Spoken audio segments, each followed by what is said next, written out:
Today we're here to talk about bullying in martial arts, focusing on K-12 education, and we're specifically going to focus on Brazilian Jiu-Jitsu.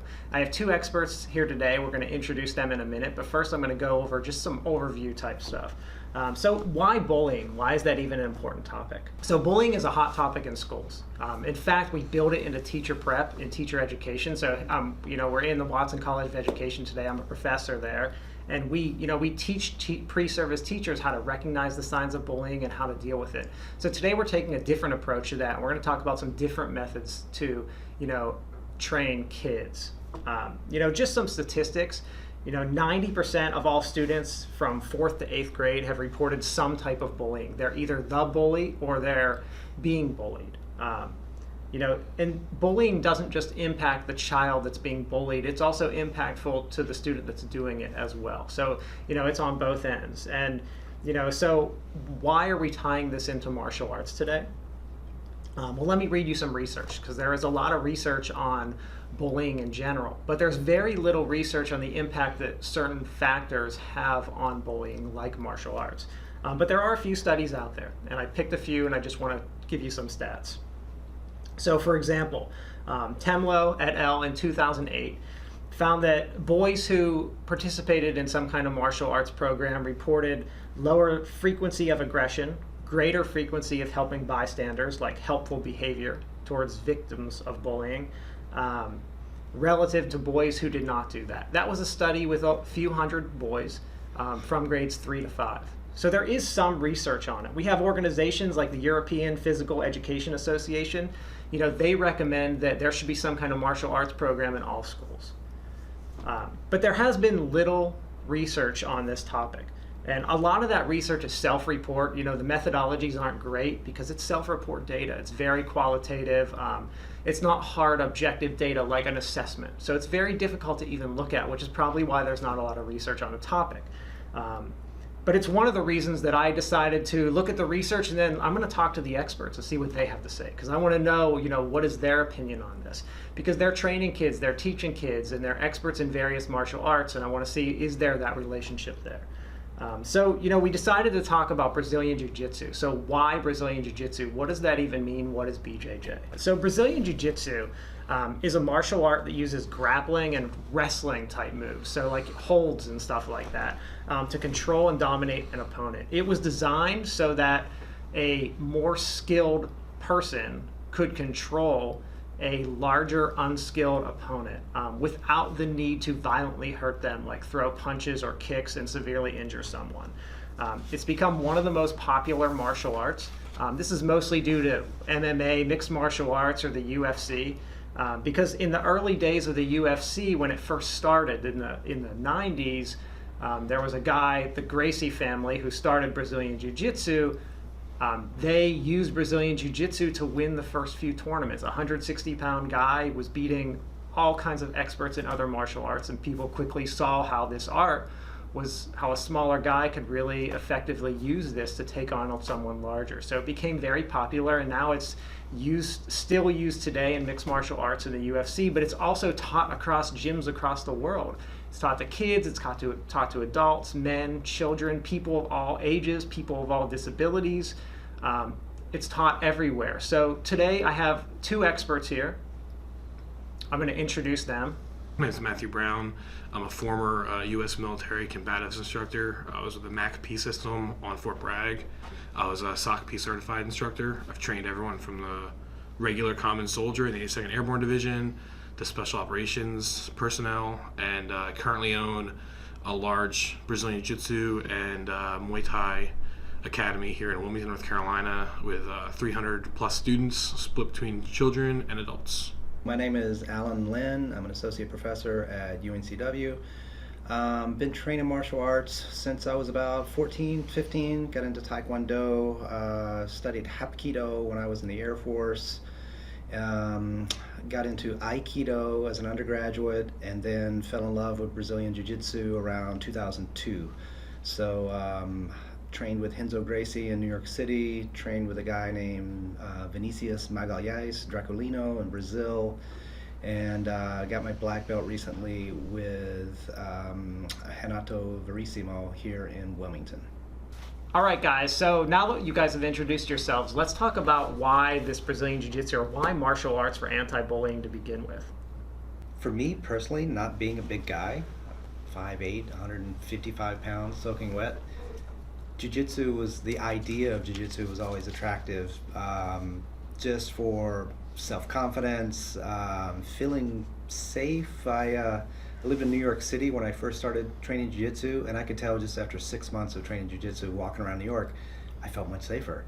Eventually ended up moving to Brazil, which is a step up from New York City as far as street crime and craziness. But training Jiu-Jitsu with all those guys down there and traveling all around Brazil, I just felt much better than I would have otherwise. Me, for Brazilian Jiu-Jitsu over other arts for bullying, and why I picked it for myself, was the amount of control you had.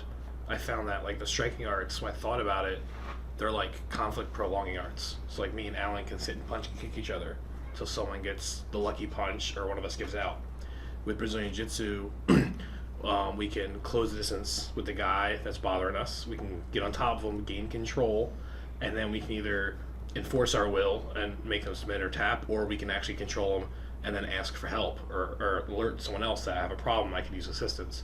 And Brazilian Jiu-Jitsu's level of control, especially in like the dominant body position range, anyone that's ever been on top of you as a Brazilian Jiu-Jitsu practitioner, especially like you guys or smaller guys. I'm 270, I'm 5'11". I should feel big, but you ever train with a good little guy and you're a big guy, it's the first guy you trained with, you're like, you have extra gravity. Like, how is that possible? Like, I know gravity is this strong and you weigh this, that shouldn't work.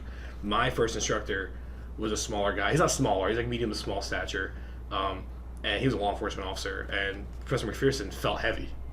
Like, I remember, like, first time that he ever got on top of me, and I was like, I felt like the Wicked Witch of the West, and the house fell on me. I was like, I can't move. So for me, I think because the level of control you can have just in those dominant body positions really makes it a great art, because you're not going to inflict damage that's permanent or prolonging on the person, but they'll know that they're helpless. If that makes sense. So let's go to that. So you're talking about this damage to the person, and this is one of the reasons I wanted to talk about Brazilian Jiu-Jitsu today, because one of the reasons I like this art versus something like striking, like boxing, is that the level of violence isn't there, because violence is something we can't have in schools. The American Academy of Pediatrics has recommended a ban of boxing for all kids under the age of 16 just because of brain damage. So, when I start talking about anti-bullying in martial arts, I get parents who get concerned and they don't want their kid being punched in the face, and I don't blame them. I have 3 children. Each of my kids is training martial arts, and I don't want them to be punched in the face doing any kind of significant sparring in a sport like boxing either. I wouldn't allow it until they're much older. So one of the reasons I personally like Jiu-Jitsu is not that it's just this little guy can take, more skilled opponent can take on someone better. It's that the level of violence isn't there. My kids are learning to control someone if they needed to in a bad situation without actually physically hurting that person, assuming more than like bumps and bruises. Yeah. They can control someone and hold them down. There's not going to be a doctor's visit. There's not going to be a doctor's visit. Yeah, one of the things that really attracted me to martial arts early on was my dad was a corrections officer at Georgia State Prison, and they would literally get into knife fights with convicts, and they would use these restraining holds, but nobody would hurt. They would be able to avoid the attack and control the person, and I always thought that was the coolest thing ever, because you're controlling someone who's aggressive against you, but you're not inflicting damage in order to control the situation. And Matt, let's go back to another one of the points you brought up, where you were talking about, you had this little guy on top of you, and it felt like you felt like the Wicked Witch of the West. There's a house on you, like this little guy is holding you down, and you're such a big guy, and you couldn't believe how heavy they felt. So one of the things that you learn in Jiu-Jitsu that is for both someone who's being bullied and being the bully is that there's always someone better than you, and that you learn. So one of the things you learn is there's something called ego. And one of the sayings in Brazilian Jiu-Jitsu is leave your ego at the door. Yeah. Because you learn right away, if you come in and you want to be a bully, it's not going to work in the class. In that you're going to there's always people better than you who are going to force you to learn to let go of that ego and not be the bully. Do you guys want to talk about that? Yeah, I have something to add to that. So, two-part answer to this question, so I don't want to get off track. But you know, the anti-bullying curriculum that's kind of emphasized through Brazilian Jiu-Jitsu is good for two parties, and it's both parties involved in the conflict. It's good for the bully and the victim. And I'll explain how you identify which child is which, or how we do at my academy. Then I'll explain the benefits to both. So I get off track a little bit, so make sure I stay on track. So first thing is how do you identify which child is which? The first step we take is during our waiver process when the child comes, we have a questionnaire built into the waiver. And it's almost like a consultation. So like we ask in there to the parent who's aware of whatever this child's issue is or whatever they need, you know, what are your goals through training for your child? You know what I mean? Like what do you want? Why are you here in front of me right now? And when they state that, a lot of times things will come out. Like he's been getting in trouble at school for picking on other children. Or he's going, a classic one that I hear a lot is he's getting picked on at the bus stop or on the bus. I'm finding a lot of this happens on the bus stop and on the bus. It's a very unsupervised freedom time. It's the cranky in the morning on the way to school, they don't want to go. And on the way home from school, they're cranky for being there all day and energy ready to burst. Yeah, there's no teachers on the bus. Yeah, so a lot of times it's those things. So you have to kind of like, the first step is definitely an exploratory step where you have to figure out what the needs of the child are and what the goals of the parents are. The parents are a great source. So during our waiver process, they answer these questions. And then you have other things on there, because sometimes maybe an underlying reason why the child is being bullied is maybe a social thing. Like maybe there's something where maybe the child doesn't make good eye contact in communicating. Maybe there's a voice inflection problem. Maybe it's a little shy. And also the parents will have both some really not bullying related questions, like, are you looking for self-confidence, weight loss? You know, I was a fat kid in school. I got bullied for being fat. Like literally got called hefty and got bullied. And I bumped into those kids recently, and they're all larger, and they're like, well, I guess we all get fat, and now you're a ninja, so we're not going to mess around. But anyway, so you ask the parents these questions, and they tell you, like, they're there because they don't want their kid to be a world champion at a martial art. They're there because they want something out of it for their child. You have to ask, you have to find out what those things are. So they'll say, yeah, my child's being bullied, and I want self-confidence, and we need a little discipline. Now we captured that information. You have to now convey this to like your coaches or whoever's interacting with the child. So the best way to do that we find is take the student, take the parent, introduce them to the coach teaching the class, and in front of the student and parent, explain to the coach what's on the questionnaire. And the coach will look at them and say, no, we'll make you confident, we'll help you get through this, and we'll make this work.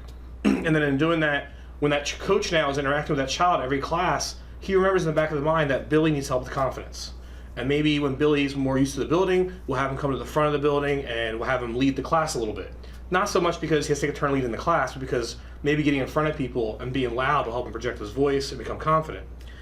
The other thing that's really important in doing that is, you know, there's a lot to the bullying. There's a lot of body language, a lot of personal interaction stuff, right? So like, if I can't make eye contact with you and you're confronting me, you're gonna keep confronting me, right? So we have to teach the kids, like, make good eye contact, use good voice inflection, stand your ground, draw a line, you're not okay with this, right? Now where it helps the bully is when we do a role playing in class, we do like, you pick on me and then you go to hit me and I cover up and I grab you, take you to the ground and ask for help, right? Well, that bully goes to the ground and he actually tries to move that kid that's on top of him. He realizes, like, man, if I'm in this situation, this goes this far, I might be in trouble, right? It's a very humbling experience, that kid. Because a lot of times, this comes from like being a military instructor. When I was a military instructor, we had a punch drill. We had to punch all of our cadets or our trainees in the face because we wanted to learn what it's like in a safe environment rather than being out in the battlefield. And like the big dude that's like a linebacker who's super athletic would like be ready to curl up in a ball when he's getting punched. I'm like, yo, dude, what's up? He'd be like, no one's ever wanted to fight me because I'm a big guy. Then I'd get like a little dude or a girl who'd come through and they'd take it like a champ. I'm like, what's up? Getting picked on my whole life, or my boyfriend needs to beat me up, right? So like, what's good about the anti-bullying environment that you create with Brazilian Jiu-Jitsu is it's the only safe place you can recreate the real conflict and get the real psychological benefit and have it not be scarring. Does that make sense? Yeah, and I think this brings out. It's good, and I think this brings out a point about like where does a martial art differentiate from a sport?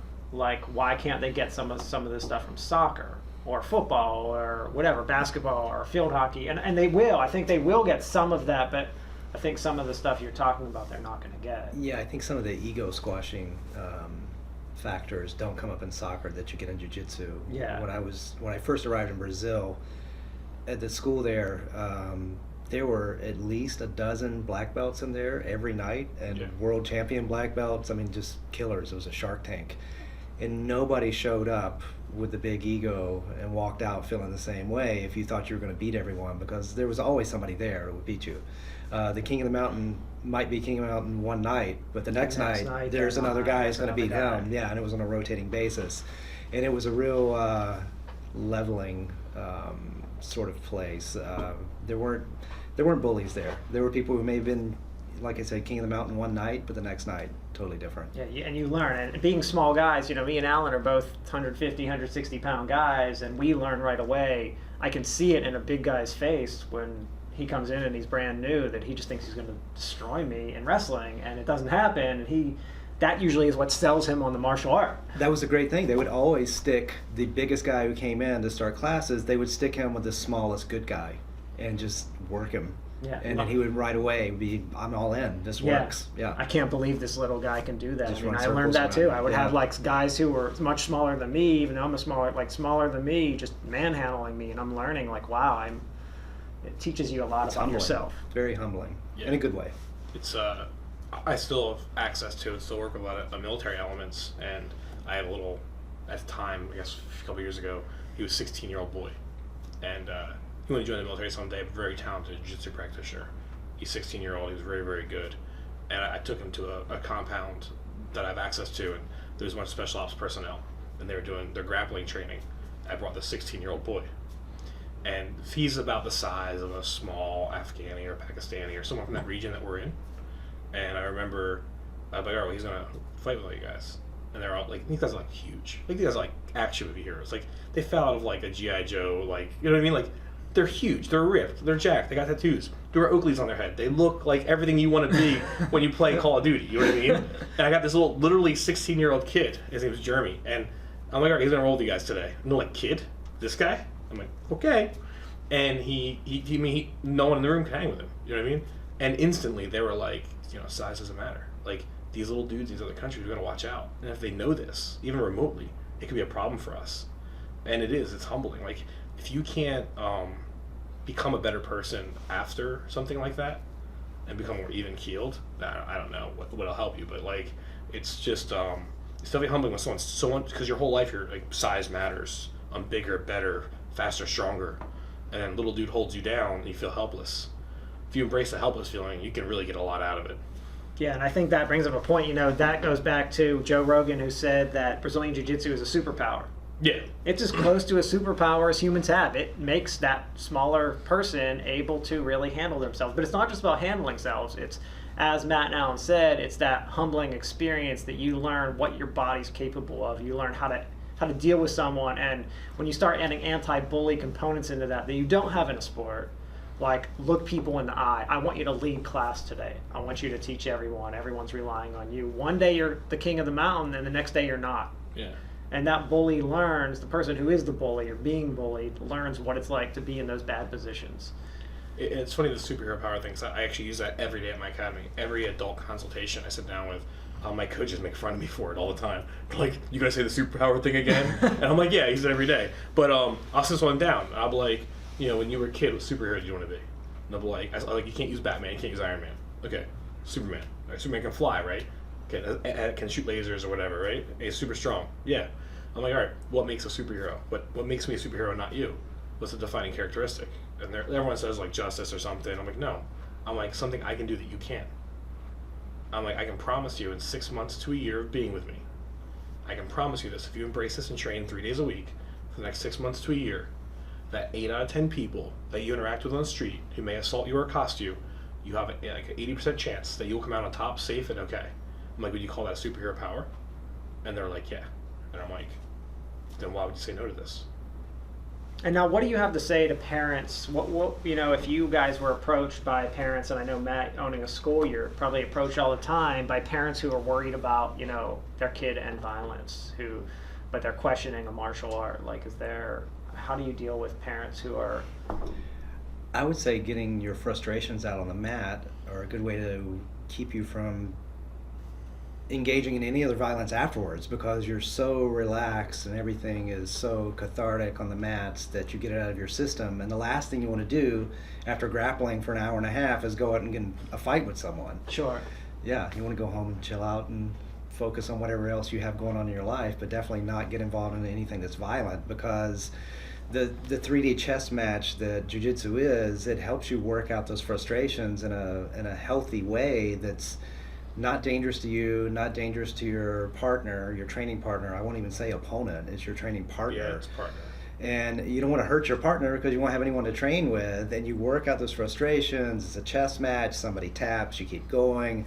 Afterwards, you don't feel the urge to go out and do anything that's aggressive. And how safe do you think the sport is for like kids, for women, or anyone who's like, you know, doesn't feel like, if I say my kid is fragile, are they going to do okay in Brazilian Jiu-Jitsu? Yeah. It's like we've had, I think in the kids program, we have about 300 person school, let's say 100 and change your kids. We've had 0 major injuries in 4 years. And we have classes, I think we counted, we have like 36 kids classes a month. So we have a couple classes every day. And you know, we have hundreds of kids in the building. We don't have injuries, they don't happen. The closest thing to an injury is when it's not the jiu-jitsu. It's when they're playing a game on the mat and they're getting excited and they run into each other accidentally. Yeah. That's like the closest thing I have to an injury in my building. Like, it's never like, he twisted my arm, it hurts. You know what I mean? It's always like, I'll like turn a second, I hear tears, I'll turn around, 2 kids laying on the ground, they just bumped heads. Yeah. And they're playing like sharks and minnows. That's like, it's never during the martial art itself. And to talk about the first subject you guys talked about a minute ago with the violence part of it, like he said, like, you need a healthy outlet for violence. You know what I mean? You need a healthy one, right? So we're humans, and we're predators. It's part of our instinct, right? It's part of our instinct, yeah. How many years have humans been hunters and gatherers? Yeah. It's part of us. It's part of us, yeah. It's like the defining characteristic of a predator versus prey is eye placement. Our eyes on the front, we're predators, right? So you need a healthy outlet for it, right? And Brazilian Jiu-Jitsu is the perfect one. The other thing that's cool about Brazilian Jiu-Jitsu is it's like, I can take, like you guys, come to university, right? And you guys can make me smarter, make me think better. We can go to church or wherever you get your, you know, whatever you do for religion, and you can become a better person, right? We can go to the gym, we can lift, get your max higher, and run on a treadmill and get your mile time low, right? The only place I found for anybody where you can become more humble, your problem-solving thinking becomes next level because it's very three-dimensional. Your conflict resolution gets really good because your boss isn't going to intimidate you ever again because you can make eye contact with your boss afterwards because you know what I mean? Like, the fear of human conflict goes away. And you get in great shape. The only place I've seen all three occur, and Allen's been doing martial arts longer than me in a lot of martial arts, so he can correct me. The only place I've seen all three occur is on the jiu-jitsu mats. Not even wrestling mats, because it's still a little different. But jiu-jitsu mats, because it's a martial art, is the only place I've seen you become a better person. You get smarter, and maybe not like fact smart, but like handling things, thinking ahead, thinking 4 steps ahead, and it's the best. You're maxing O2 to every muscle in your body. So I think one of the points you bring up there is you talked about this, you know, problem-solving ability. And so how can something like jiu-jitsu help you cognitively? Like, how does it affect your cognitive function? So what it does is it is a human game of chess where you're thinking through, as you just said, I'm thinking 4 moves ahead. It's no different than me sitting down and us playing chess against each other where I have a game plan, a strategy. I know if they do this, I do this. It's moves. Jiu-jitsu is no different. And you brought up that difference between wrestling. You know, we have a lot of wrestling programs, and I think wrestling is another great sport for kids. But there is a difference between wrestling and jiu-jitsu, is that wrestling does involve size and strength do matter more. It's more of an explosive art, whereas jiu-jitsu is not as strength and size reliant. I think there's a difference there. I would say one is wrestling is very attribute based. Like, your physical attribute is going to aid you to be successful in that. And Brazilian Jiu-Jitsu is very much the opposite, extreme opposite of that. Technique and the ability to recreate what your coach has given you in knowledge and then apply it properly in the appropriate times is what's going to make you successful. Yeah. But I think one commonality they both share, that when parents come to me and ask their opinions, one commonality they both share, which I think they both benefit, is team sports, soccer, baseball, basketball. You can blame your success on referees, on not getting the ball, on teammates, on coaches, on a crappy program. One place where they both have a real good common thing is your level of intestinal fortitude and ownership of your own failure and your own success. With both of those falls solely on you because no one else can do it for you when you're out there alone. Now, one is a sport, and one is a martial art. With Brazilian Jiu-Jitsu, I think the benefit is there whether you compete or not. I think with wrestling, it's only really there in the competitive matches that benefit, in my opinion. I wrestled 4 years varsity in high school, but and I had to get over it because I was in a really tough district in New Jersey. I won 2 matches and lost 400 in 4 years of varsity. So I had to get over. I had to really have a lot of intestinal fortitude to get through it. But I think that's one benefit they both carry is like that's all on you. Yeah. So I mean, you guys. And I think it's a good separation saying jiu-jitsu is a martial art. Yeah, it's not a sport. Wrestling is a sport. Yes. Very much. There's no belts. The jiu-jitsu does have that ranking system, things to build confidence. Anti-bullying is built in for kids programs, whereas in wrestling that's not going to be part of a wrestling, traditionally part of a wrestling program. But in line with what you're saying about losing so many matches in wrestling, in Brazilian Jiu-Jitsu, especially when you're first starting, you're going to lose a lot. You're going to tap losing. A lot. Unless you're a phenom and you're just an amazing athlete. You learn that, throw your ego out the door. Exactly. And if you keep coming back to class, eventually you're going to build a skill set to start tapping other people, to start winning over other people. And just having the determination to get through that phase where you're not good and becoming good, that whole process is extremely healthy mentally, I think. And this is also one place where I think that the anti-bullying portion of Brazilian Jiu-Jitsu aids more of a wrestling. So I think that sometimes in wrestling, the naturally athletic, naturally popular kid will be very successful in wrestling, and the kids that's not will do it, not like it, and leave it. Mm-hmm. Anti-bullying, the way the Gracie's designed it in Brazilian Jiu-Jitsu, in our program, there isn't a lot of open live rolling for the kids. It's like we're learning how to escape bottom, learning how to hold someone down, right? And we're doing conflict resolution. And if a kid isn't successful, he's still achieving.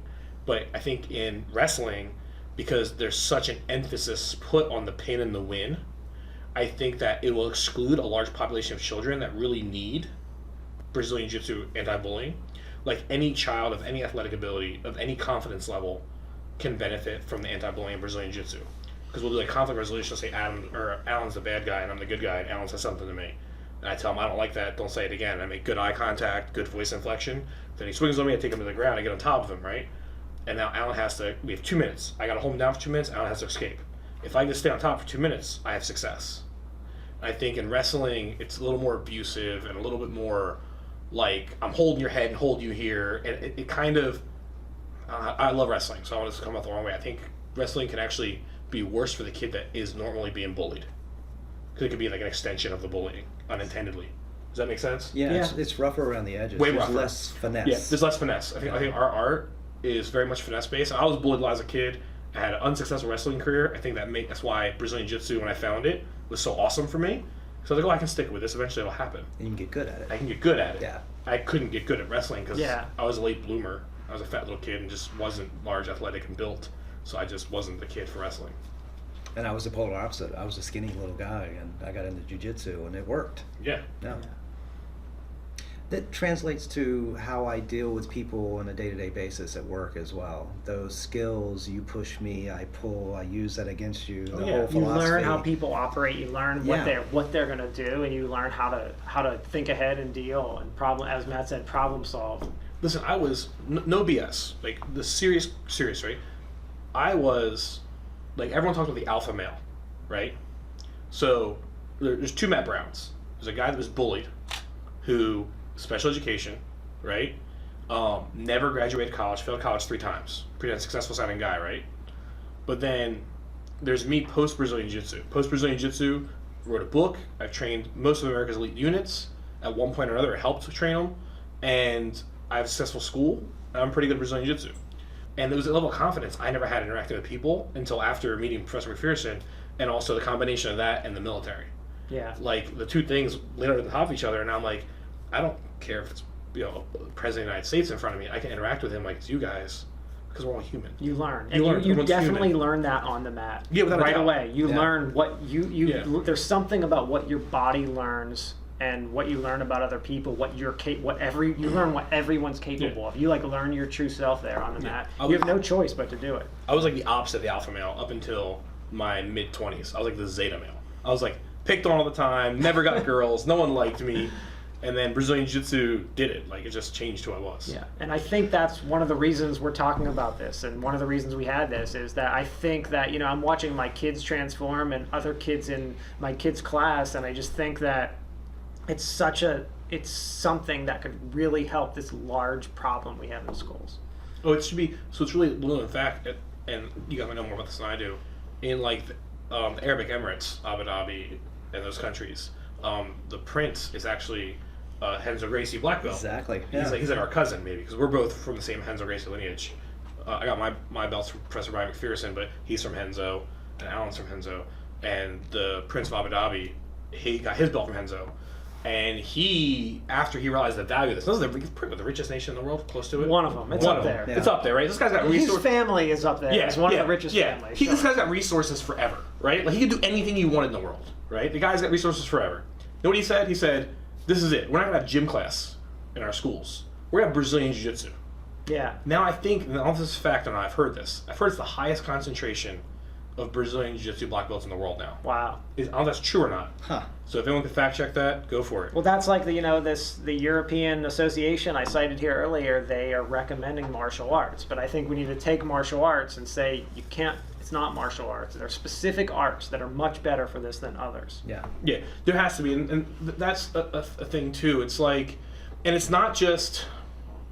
And I want to say, this is gonna sound hard. I want to say, it's not just all Brazilian Jiu-Jitsu instructors either. No. Because I've taught in 4 or 5 schools, and I would say I've been to a bunch of schools. I would say 90% of them don't focus on self-improvement and they focus on like how good of an arm bar I can make your kids do, right? I can tell you this, that questionnaire we have every parent fill out, we do an appointment almost every single day with a new child, right? And I've been doing it now for 4 years that way. And I've never had a parent write down on that form, make my kid a world champion. Never, not one time, right? But I've had them write down, help my child with these things. And what I mean by that is, you meet Brazilian Jiu-Jitsu instructors, and they instantly start talking about what medals and competitions these kids have won. And that's fine, and that's that person's passion. But if you want to really benefit your child, that should be like the least of your priorities, is competition. Like, if you want the most out of Brazilian Jiu-Jitsu, competition is great. I love to compete. I grew up competing. My team competes. We do really, really well. But when it comes to the kids program, self-improvement, confidence, and conflict resolution through Brazilian Jiu-Jitsu for anti-bullying should be like 80 to 90% of the program. And I can tell you, as a parent that has 2 kids training, an 8-year-old and a 5-year-old in Brazilian Jiu-Jitsu, and a 3-year-old that'll be training in 2 years, I don't care about competition. I would have said the same thing. Filling out your form, I would not be. I don't. My kids aren't there to compete. My kids are there. I told them it's a life skill. This is like swimming. Yeah. I taught my kid. I forced him to learn to go to swim. I said, you're going to learn to swim. You're going to learn certain things, like you're going to learn to ride a bike. You're going to learn to swim. You're going to learn to read. You're going to learn to do math, and you're going to learn how to. You're going to learn how to lose your ego. You're going to learn what Brazilian Jiu-Jitsu is, and you're going to learn how to deal with yourself for the rest of your life and learn that skill. And I was like, you can do whatever you want. You can do sports. You can do everything, and they do. But I was like, this is one thing that you're learning, no different than swimming. For me as a coach now, like, I'll throw your medal in the trash. Like, I really don't care about it. But, like, one child making a breakthrough is worth all the medals on a display case. Terere has a kids project where he takes all these kids from the favela. His school is in Ipanema, which is like the girl from Ipanema, the song. Brazil. Yeah. It's one of the most famous neighborhoods in Rio de Janeiro. And right above it is a huge favela. It's really dangerous, a lot of violence. And he gives free jiu-jitsu classes to the kids from the favela where he grew up. And they have an after-school project as well. And so I got a grant 2 years ago, a Cahill grant. Took some books down, interviewed the guy and talked to him about the program, saw the tutors, what they were doing with the kids. And yeah, he takes them to competitions and things like that, but he requires them to stay for after training tutoring once they get done doing jiu-jitsu. And it's like a big family there. They all travel together. When they go back up into the favela, they all go together. Everybody makes sure everybody gets home all right. And those kids are finding an outlet in a place that doesn't have many healthy outlets. And so he's using jiu-jitsu as a way to to keep those kids out of trouble and successful in school. It's nice to see. So we're just going to have some final words here, and basically our final word as a group is if you're interested and you think it's something your kid's interested, go find a school, do research. There's free classes to train at. There's a lot of good instructors out there. Do your research and find one. Yeah, I would say every academy you contact will either have an affordable trial program or will have a week free or a month free. And if you heard the price before you did it, you probably don't want to do it. But when you see the priceless improvement that these instructors bring for your child, you'll be able to justify what you have to make it happen for your child. And I would say when you go to look at schools, questions you want to ask is, cleanliness is first. You want to make sure the school's pretty clean. You want to ask, where they got their black belts from or the instructor's credentials.